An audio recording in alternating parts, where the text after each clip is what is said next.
Morocco vs Mali, a game between two female football clubs that showcased a classic example of not necessarily dominating the game will lead to the team winning the game.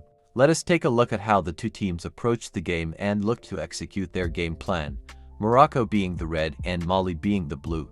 Morocco approached the game in a 4-3-3 formation, and early on we would see Morocco look to apply instant high-line pressure on Mali as the game would go back and forth from both teams. But Morocco in particular would be the team that looked the most promising early on.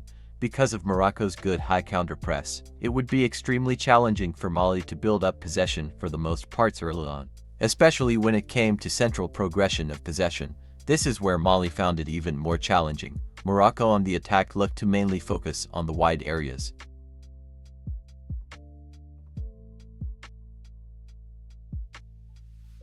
They would oftentimes win back possession in the center of the pitch and would then look to play long balls into the wide areas, especially down the right-hand side where they would occasionally have the wide player. Sakina Ouzraoui would look to attack the right wing area of the pitch and would at times be aided by either the right fullback Aid El Hadj, who would at times overlap.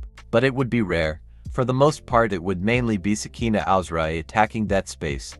The reason Morocco attacked this area specifically is because the Malian fullback Aika Samek would push upfield, leaving an open space in her position.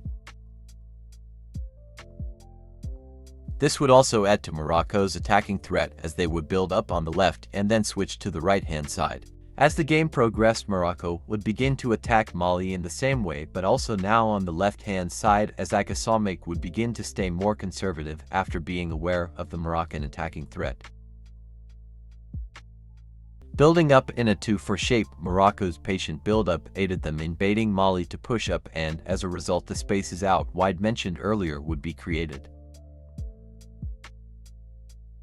However, Morocco did seem to struggle to get a hold on the game for long spells of the game, as Mali were able to transition the ball relatively easily in their defensive half and look to counter-attack Morocco as quickly as possible. This did seem a winning strategy, as they were able to progress the ball up the pitch relatively easily because of Morocco, as the game progressed, would begin to set off the high-line press they began the game with, seeing as though they had already taken the lead. Pushing high up and risking space in behind was not worth it. When Morocco were high up the pitch though, Mali were able to win back possession more often than not. This led to Morocco being forced to retreat into their defensive shape, and occasionally they would fail at this, leading to Mali being able to have multiple situations where ball carries were the main attacking method. Not taking credit from Mali, they were, as the game progressed, able to create really good chances and spells of possession, but Morocco's defensive shape seemed good at executing their rest defense for the most part. Another reason would be that Mali were not able to well coordinate their attacks in the opposition's 18-yard box, finding it difficult to create space or find penetrative passes to playing each other on. Whenever Morocco looked to build up, Mali would at times man mark the two Moroccan pivots in the center of the pitch. This was the main reason as to why Morocco struggled to build up play and opted to go long more often.